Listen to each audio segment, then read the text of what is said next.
My name is Carrie, and I'm 58 years old. 3 years ago, I lost my husband to cancer, and my world completely fell apart. After 30 years of teaching elementary school, I took early retirement because I just couldn't handle being around all that joy and laughter when my heart felt so empty. When my son Brandon suggested I move in with him and his wife Jessica to help care for their 5-year-old daughter Emma, it felt like a lifeline. I thought I was getting a second chance at family, at purpose, at healing. I had no idea that the woman I considered my daughter would soon make me question everything I thought I knew about love, respect, and my own worth. Before we dive into what happened that terrible night when Jessica screamed those words that changed everything, let me know where you're watching from in the comments below. Don't forget to hit that like button and subscribe for more real-life stories. Trust me, you won't believe how this story ends. After my husband David passed away, I spent months in a fog of grief that seemed impossible to escape. The house we had shared for 25 years felt like a museum of memories, and every corner held another reminder of what I had lost. Brandon would call me every day worried sick because I barely ate, rarely left the house, and had essentially given up on life. Teaching had been my passion for 3 decades, but standing in front of a classroom full of bright, energetic children felt impossible when I could barely get out of bed. When Brandon first suggested I move in with them, I was hesitant. Jessica had always been polite to me, but there was something distant about her that I couldn't quite put my finger on. She was a successful corporate lawyer, always impeccably dressed, always in control. She came from money unlike Brandon and me, and sometimes I felt like she looked down on our simple middle-class background. But Brandon painted such a beautiful picture of how wonderful it would be to have 3 generations under one roof, how Emma needed her grandmother's love, and how I could find purpose again by helping with childcare. Those first few weeks were actually magical. Emma was this incredible little bundle of energy with her father's kind eyes and an imagination that reminded me why I had loved teaching so much. I would wake up early to make breakfast for everyone, pack Brandon's lunch, just like I used to do for David, and then spend my days with Emma. We would read stories, do puzzles, go to the park, and I felt useful again. I felt needed. Jessica seemed genuinely grateful at first. She would thank me for doing the laundry, for having dinner ready when they got home, for picking Emma up from preschool. But I started noticing little changes after about a month.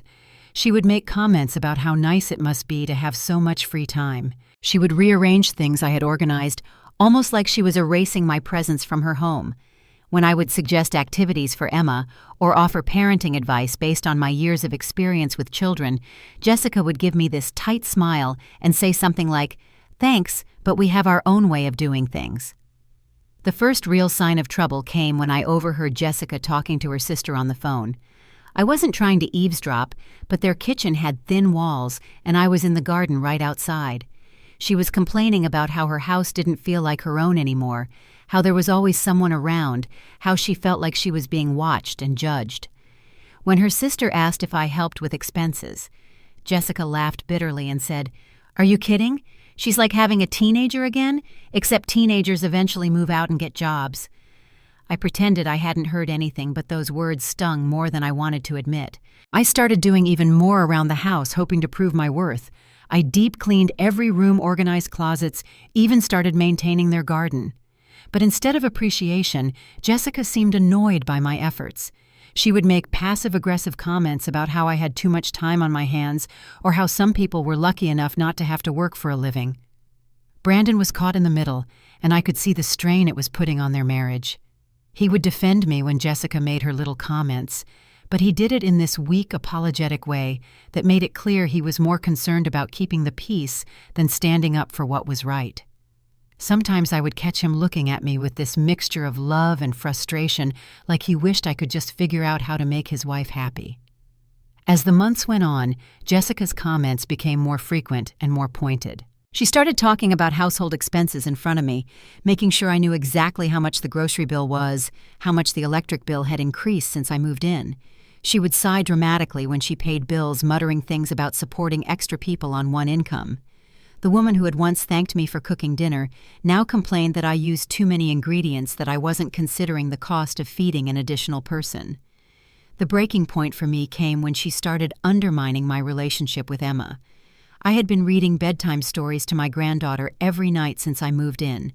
It was our special time together, and Emma loved choosing which book we would read.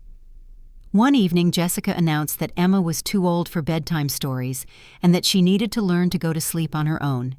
When Emma started crying and asking for Grandma to read just one story, Jessica firmly said no and told me to stop spoiling her. I tried to respect Jessica's wishes, but it broke my heart to see Emma's confusion. The little girl would come to me during the day and ask why Mommy didn't want Grandma to read stories anymore. I didn't know how to explain something I didn't understand myself. Jessica had effectively cut me off from one of the few things that brought me joy in that house. The criticism extended to everything I did. If I cleaned the house, I was being controlling and making Jessica feel inadequate.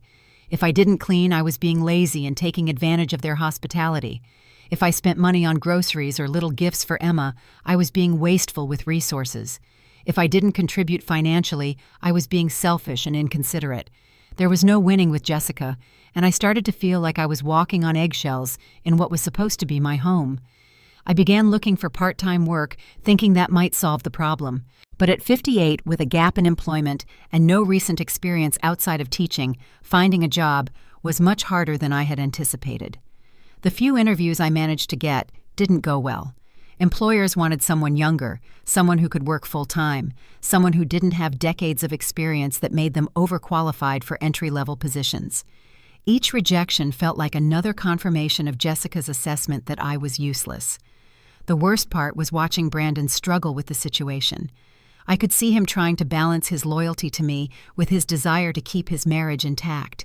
He would have whispered conversations with Jessica behind closed doors, and I knew they were about me. Sometimes he would emerge from these talks and suggest that maybe I should consider looking into senior living communities or exploring other housing options. He tried to frame it as being concerned about my independence and social life, but I knew the truth.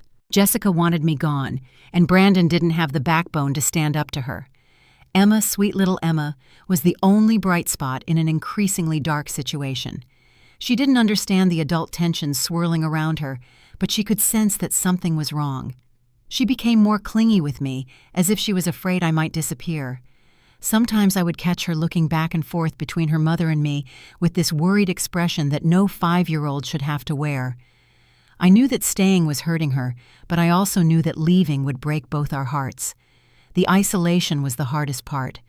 I had left behind my entire support system when I moved in with Brandon and Jessica. My few close friends were back in my old town hours away.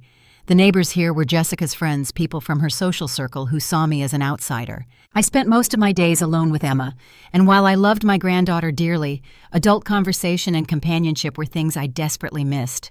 I felt like I was slowly disappearing, becoming invisible in a house where I was supposed to belong. The night everything exploded was a Friday evening in late October. Brandon had called to say he would be late because of a crisis at work, and Jessica had come home in a particularly foul mood. She had been working on a big case that wasn't going well, and she was already stressed and irritable when she walked through the door. I had spent the afternoon baking cookies with Emma, and the kitchen was still a bit messy from our activity. Jessica took one look at the flour on the counter and the mixing bowls in the sink and immediately launched into a lecture about cleanliness and consideration for others. I apologized and started cleaning up, but Emma was excited to show her mother the cookies we had made. She grabbed Jessica's hand, trying to pull her toward the cooling racks where our creations were displayed. "Mommy, look what Grandma and I made. We made dinosaur cookies and princess cookies and even a castle." Emma's voice was full of pride and joy, but Jessica barely glanced at our handiwork. "Emma, I've told you not to jump on me the minute I walk in the door. I need a few minutes to decompress from work." Jessica's tone was sharp, sharper than it needed to be for a 5-year-old who was just excited to share something special. I was wiping down the counter when Emma, in her enthusiasm, accidentally bumped into the small table where Jessica always set her purse and work files. A glass of juice that I had poured for Emma's afternoon snack tipped over, spilling sticky orange liquid all over Jessica's legal documents. The papers were soaked, the ink running months of work potentially ruined. Jessica's face turned white, then red with rage. "Emma, look what you've done. Those papers were important. They can't be replaced."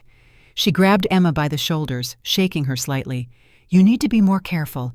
You need to watch where you're going." Emma burst into tears, not understanding why Mommy was so angry about an accident. The little girl looked around frantically for comfort and ran to me, wrapping her arms around my legs while sobbing. I instinctively picked her up, holding her close and whispering that accidents happen and everything would be okay. That's when Jessica completely lost control. "Don't you dare comfort her.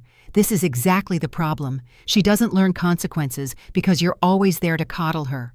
Jessica's voice was rising to a shout. "And look at this mess. Look at this disaster. This is what happens when people don't take responsibility seriously." "Jessica, she's 5 years old. It was an accident," I said quietly, still holding my sobbing granddaughter. "An accident that happened because nobody in this house has any discipline. An accident that happened because everyone just does whatever they want without thinking about consequences." Jessica was pacing now, her professional composure completely gone. "You know what the real problem is, Carrie? You sit around here all day doing nothing productive, teaching my daughter that it's okay to just exist without contributing anything meaningful to society." The room went dead silent, except for Emma's sniffling. I felt like I had been slapped. "Jessica, I think you're upset about your papers, but there's no need to." "No need to what?" "No need to tell the truth." Jessica whirled around to face me, her eyes blazing. "You want the truth? Here's the truth. Get a job and stop being a leech. Stop living off my husband's income. Stop pretending that playing house and spoiling my daughter is some kind of valuable contribution." Each word hit me like a physical blow. Emma had stopped crying and was staring at her mother with wide, frightened eyes. I set her down gently and tried to keep my voice steady. "I help with Emma. I cook and clean and—" "You do things that I never asked you to do," Jessica screamed. "I never asked you to move in here and take over my house. I never asked you to interfere with how I raise my daughter. I never asked you to make me feel guilty for having a career while you sit around playing Grandmother of the Year." "Jessica, please lower your voice. You're scaring Emma." "I'm scaring her. You know what scares me? The fact that my daughter is going to grow up thinking it's normal for adults to live off other people's hard work. You've been here for almost a year, Carrie. A year. And what do you have to show for it? What have you accomplished besides making me feel like a stranger in my own home?" I was struggling to find words to make sense of the venom pouring out of this woman I had tried so hard to love and respect. "I lost my husband. I'm trying to rebuild my life. I thought family was supposed to—" "Family doesn't mean becoming a burden." Jessica's voice reached a pitch that made Emma start crying again. "Family means everyone pulls their weight. Family means adults take responsibility for their own lives instead of expecting their children to support them indefinitely." That's when I heard the front door slam and Brandon's voice calling out, "I'm home. Sorry I'm so late." His cheerful greeting died on his lips as he walked into the kitchen and saw the scene before him, his wife red-faced and shaking with anger, his mother pale and trembling, and his daughter crying hysterically while clinging to my leg. "What's going on here?" Brandon looked back and forth between Jessica and me, clearly hoping this was just some minor misunderstanding he could quickly resolve. "What's going on?" Jessica said, her voice now low and dangerous. "Is that your mother and I just had a long overdue conversation about reality, about responsibility, about the fact that some people need to stop living in a fantasy world where they can just drift through life without contributing anything meaningful." Brandon looked at me with confusion and growing alarm. "Mom, what happened?" I opened my mouth to explain, but Jessica jumped in first. "What happened is that I'm tired of pretending this arrangement is working for anyone except your mother. I'm tired of working full-time to support extra people who don't appreciate the sacrifice. I'm tired of feeling like a guest in my own home while someone else plays house with my daughter and spends my money on cookies and craft supplies." "Jessica, that's enough," Brandon said quietly, but there was no real authority in his voice. "No, Brandon, it's not enough. It's not nearly enough. Your mother needs to face the fact that the Grieving Widow Act has gone on long enough. She needs to get a job, get her own place, and start acting like an adult instead of a dependent child." The kitchen fell silent, except for Emma's quiet whimpering. I looked at my son, waiting for him to defend me, to remind his wife that I was family and deserved basic respect and kindness. Instead, I saw him struggling with divided loyalties, and I realized that he wasn't going to choose me. Maybe, I said quietly. "It would be best if I stayed somewhere else tonight. Give everyone some time to cool down." "Maybe," Jessica said coldly, "it would be best if you stayed somewhere else permanently." That night, I packed a small bag and drove to a hotel across town. As I sat on the edge of that generic bed in that sterile room, I felt more alone than I had since the day David died. But underneath the hurt and humiliation, something else was stirring. Something that felt suspiciously like determination. The hotel room became my temporary refuge for 3 days while I tried to figure out what to do next. Brandon called repeatedly, leaving voicemails full of apologies and pleas for me to come back so we could work things out. But I knew there was nothing to work out. Jessica had made her feelings crystal clear, and I had finally heard the truth about how she really saw me. More importantly, I had seen how easily my son was willing to let his wife treat me with complete disrespect. On Monday morning, I drove back to my old house, the one David and I had shared for 25 years. I had been renting it to a young couple, but they had just moved out the month before, and I hadn't found new tenants yet. Walking through those familiar rooms was like stepping back in time, but instead of the overwhelming grief I had expected, I felt something else possibility. The house was empty, but full of memories, and for the first time in a year, I could think clearly. I made a list of everything I needed to do. First, I had to figure out how to support myself. Jessica was right about one thing: I did need a job. But instead of feeling defeated by that reality, I started to feel energized by the challenge. I spent the next several days researching opportunities for retired teachers. I discovered that there was a huge demand for tutoring services, especially for children with learning difficulties. Parents were willing to pay well for experienced educators who could provide personalized attention that their kids weren't getting in overcrowded classrooms. The more I researched, the more excited I became about the possibility of starting my own tutoring business. I reached out to former colleagues who had also retired or left teaching. Many of them were struggling with the same issues I was, feeling useless, missing the classroom, needing supplemental income. We started meeting for coffee and brainstorming ways we could use our decades of experience to create something meaningful and profitable. My friend Margaret, who had taught special education for 30 years, was particularly enthusiastic about the tutoring idea. She had been substitute teaching sporadically, but hated the uncertainty and lack of control. When I told her about my idea to create a comprehensive tutoring service staffed by experienced educators, she immediately volunteered to be my first partner. I spent 2 weeks learning everything I could about running a small business. I took online courses in basic accounting and marketing. I researched legal requirements and insurance needs. I created a business plan that would have made Jessica proud if she had bothered to look at it. Most importantly, I started reaching out to parents in the community who might need our services. The response was overwhelming. Parents were desperate for qualified help with their children's education, especially after the disruptions of recent years. They wanted experienced teachers, not high school kids or college students looking for quick money. They were willing to pay premium rates for the kind of personalized attention and expertise that only seasoned educators could provide. Brandon continued calling, and I finally agreed to meet him for coffee. He looked tired and stressed, and I could tell that things at home weren't going well. He apologized profusely for Jessica's behavior and begged me to consider coming back. He promised that things would be different, that he would stand up to Jessica if she said anything disrespectful again. But I had already made my decision. "Brandon," I told him gently, "I love you and Emma more than life itself, but I can't come back to a situation where I'm made to feel like a burden every single day. I need to rebuild my life on my own terms." He was confused when I told him about my business plans. Like Jessica, he seemed to think that my teaching career was ancient history, that I was too old and out of touch to start something new. But I could see the doubt in his eyes when I showed him my research and my business plan. For the first time in months, I was talking about something other than grief and loneliness. I was talking about goals and dreams and possibilities. I spent the rest of that month setting up my tutoring business. I converted David's old home office into a professional workspace. I invested in new technology and learning materials.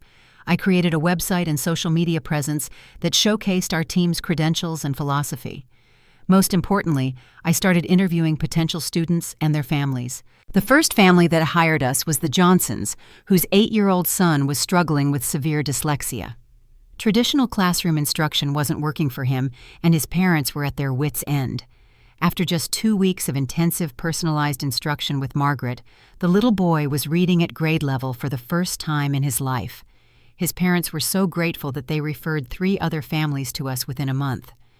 As word spread about our success stories, more families began reaching out. We weren't just tutoring kids, we were giving them confidence, hope, and the tools they needed to succeed. We were doing exactly what we had always done best, teaching children and changing lives. The only difference was that now we were being properly compensated for our expertise and experience.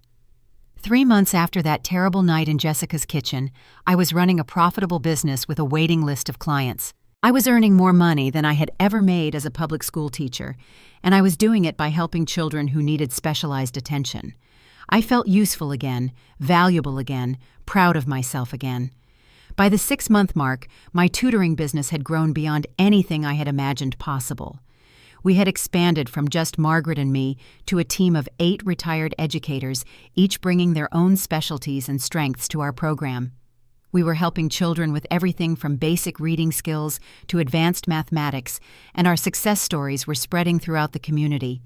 The local newspaper did a feature article about our business, highlighting how retired teachers were finding new purpose and helping address the educational gaps in our school system. The article included photos of our team and testimonials from parents whose children had made remarkable progress under our guidance. I was proud to be featured as the founder and director of what they called an innovative solution to modern educational challenges. Brandon and Emma had started visiting me regularly at my house. Without the tension and hostility that had filled Jessica's home, Emma and I were able to rebuild our close relationship. She loved coming to my house because it was peaceful and welcoming, and because I always had time to focus completely on her. We would work on art projects, bake together, and yes, read bedtime stories when she spent the night. Brandon seemed amazed by the transformation in both my circumstances and my demeanor. The depressed, dependent woman who had lived in his house for almost a year had been replaced by someone confident, successful, and genuinely happy. He admitted that he had underestimated me, that he hadn't realized how much I was capable of when given the chance to use my skills and experience. But the real validation came when Jessica's own world started falling apart. The law firm where she had worked for 7 years underwent a major restructuring due to financial difficulties. Despite her impressive credentials and years of service, Jessica was laid off as part of a company-wide reduction in force. Suddenly, the woman who had criticized me for not contributing financially found herself unemployed and struggling to find new work. The legal job market had become incredibly competitive, with far more qualified candidates than available positions. Jessica's specialty in corporate law was particularly hard hit, as many companies were reducing their legal departments and outsourcing work to larger firms. After 3 months of unsuccessful job searching, Jessica was forced to consider positions that paid significantly less than her previous salary. Brandon, who had always been the steady provider, but never the primary breadwinner, was suddenly responsible for supporting his family on his engineer's salary alone. It was comfortable, but not luxurious, especially with a mortgage payment that had been based on 2 professional incomes. They started talking about downsizing their house, moving to a less expensive neighborhood, making the kind of sacrifices that Jessica had never imagined she would have to make. That's when Brandon called me with a request that must have been incredibly difficult for him to make. They needed help, not just emotional support or childcare, but actual financial assistance. Jessica's pride was preventing her from asking directly, but Brandon wondered if I might consider loaning them some money to help them through this difficult transition. I didn't say yes immediately. I told Brandon I needed some time to think about it, and I wanted to have an honest conversation with Jessica before making any decisions. If I was going to help them, it had to be on terms that everyone understood and respected. I wasn't interested in being anyone's silent benefactor or emergency fund. If they wanted my help, they would have to acknowledge that I was a capable, successful adult whose contributions had value. The meeting took place at my house on my terms with my successful business as the backdrop for our conversation. Jessica looked uncomfortable from the moment she walked through my door, seeing evidence everywhere of the life I had built for myself after she had essentially thrown me out of theirs. My home office was busy with tutoring sessions, my calendar was full of appointments, and my financial records showed a thriving business that was generating substantial income. Jessica's request for help was stilted and awkward, clearly something she had rehearsed but didn't want to be saying. She acknowledged that they were going through a difficult time and could use some temporary assistance while she looked for new employment. She was careful not to call it charity or a loan, instead framing it as a family investment that they would repay as soon as possible. I listened to her entire speech without interrupting, then asked a single question that changed the entire dynamic of our relationship. "Jessica, do you remember what you said to me the night I left your house?" She flushed red and looked down at her hands. "Carrie, I was stressed and upset. I said things I didn't mean." "You told me to get a job and stop being a leech," I continued quietly. "You said I wasn't contributing anything meaningful to society. You made it clear that you considered me a burden and a failure. Now you're asking that same useless burden to bail you out of your financial difficulties." Brandon started to interrupt, but I held up my hand. "I'm not finished. Jessica, I want to help you and Brandon and Emma. You're family, and family takes care of each other. But I need you to understand something. I'm not the pathetic, dependent woman you thought I was. I'm a successful businesswoman who has built something meaningful from nothing. I'm someone who deserves respect and consideration, not someone who should be grateful for whatever scraps of tolerance you're willing to throw my way." Jessica was quiet for a long moment, and when she finally spoke, her voice was barely above a whisper. "You're right. I was wrong about you. I was wrong about a lot of things. I let my stress and insecurity turn me into someone I don't even recognize, and I treated you terribly. I'm sorry, Carrie. I'm truly deeply sorry." It wasn't a perfect apology, and it didn't erase the months of hurt and humiliation I had endured. But it was a beginning, an acknowledgement that the balance of power between us had shifted permanently. I agreed to help Brandon and Jessica, but not in the way they had expected. Instead of simply writing them a check, I offered Jessica a job with my tutoring business. Her legal background and analytical skills would be valuable for handling contracts, managing client relationships, and helping us expand our services. It would mean swallowing her pride and working for someone she had considered beneath her, but it would also give her income purpose and the chance to rebuild her professional confidence. Jessica's first day working for me was awkward for everyone involved. She was clearly uncomfortable taking direction from someone she had treated so poorly, and I had to resist the urge to remind her of all the cruel things she had said about my worth and capabilities. But we were both professionals, and we both understood that this arrangement could benefit everyone if we were willing to make it work. To her credit, Jessica threw herself into the job with the same intensity she had brought to her legal career.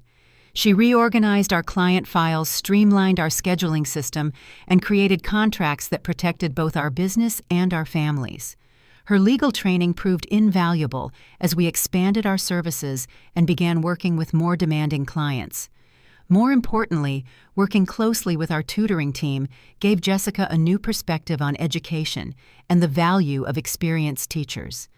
She saw firsthand how Margaret helped a 10-year-old with autism learn to read, how another colleague transformed a struggling math student into a confident problem solver, how I worked with a teenager who had been labeled as having learning disabilities to discover her true potential. She began to understand that teaching wasn't just a job we had done in the past.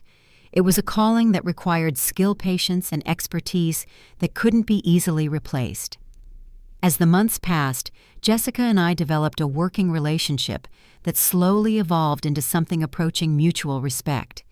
She never explicitly apologized for her earlier behavior, but her actions made it clear that she understood how wrong she had been. She deferred to my judgment on educational matters, respected my role as the business owner, and began including me in family decisions that affected Emma. Brandon watched this transformation with amazement and relief. The two most important women in his life were no longer at war, and he could finally stop feeling like he had to choose between his mother and his wife. Emma benefited most of all from the changed family dynamics. Instead of tension and conflict, she now experienced a household where the adults worked together and treated each other with respect. After Jessica had been working with us for 6 months, she found a new position with a smaller law firm that specialized in education law. It was a perfect fit for someone with her legal background and her newfound understanding of educational issues. The salary was lower than her previous job, but the work was more meaningful, and she felt like she was contributing to something important. On her last day with our tutoring business, Jessica asked if we could talk privately. I expected another awkward conversation, but instead she surprised me with genuine gratitude and insight. "Carrie, I want you to know that working here has been one of the most important experiences of my professional life," she began. "Not just because you helped me when I needed a job, but because you showed me what it really means to make a difference. I spent years thinking that success meant making the most money and having the most prestigious title. You taught me that real success means using your talents to help others and finding work that gives your life meaning." She paused clearly, struggling with emotions she rarely showed. "I also want you to know that I understand now how badly I treated you. I was so insecure about my own worth that I couldn't see the value in what you were doing. I thought that because you weren't earning money, you weren't contributing anything important. I was wrong about that, and I was wrong about you." It wasn't the dramatic confrontation or tearful reconciliation that you might see in a movie, but it was real and meaningful in its quiet sincerity. Jessica had learned some hard lessons about respect family and the true meaning of contribution, and I had proven to myself and everyone else that I was far more capable and resilient than anyone had imagined. 2 years after that terrible night when Jessica screamed at me to get a job and stop being a leech, our family gathered to celebrate Emma's 7th birthday. The party was at my house, which had become the natural gathering place for family celebrations. My tutoring business was thriving with a waiting list of clients and plans for expansion into online services. Jessica had settled into her new career and was genuinely happy with work that aligned with her values. Brandon had received a promotion that finally made him feel confident as the primary breadwinner, and Emma was flourishing in an environment where all the adults in her life treated each other with love and respect. As I watched my granddaughter blow out her candles, surrounded by people who had learned to value what each person brought to our family, I reflected on the journey that had brought us to this point. The woman who had once made me feel worthless and unwanted was now someone I genuinely cared about and respected. The son who had struggled to stand up for me had become a man who understood the importance of defending the people he loved. And the little girl who had been caught in the middle of adult conflicts was growing up in a family that demonstrated the power of forgiveness, growth, and second chances. The most important lesson I learned wasn't about proving my worth to others, although that certainly happened. It was about never allowing anyone else to define my value or determine my potential. When Jessica told me I was a leech who needed to get a job, she thought she was stating a fact about my limitations. Instead, she was issuing a challenge that forced me to discover strengths I had forgotten I possessed. Starting my tutoring business taught me that age is not a barrier to success, that experience is a valuable commodity, and that there are always opportunities for people who are willing to work hard and think creatively.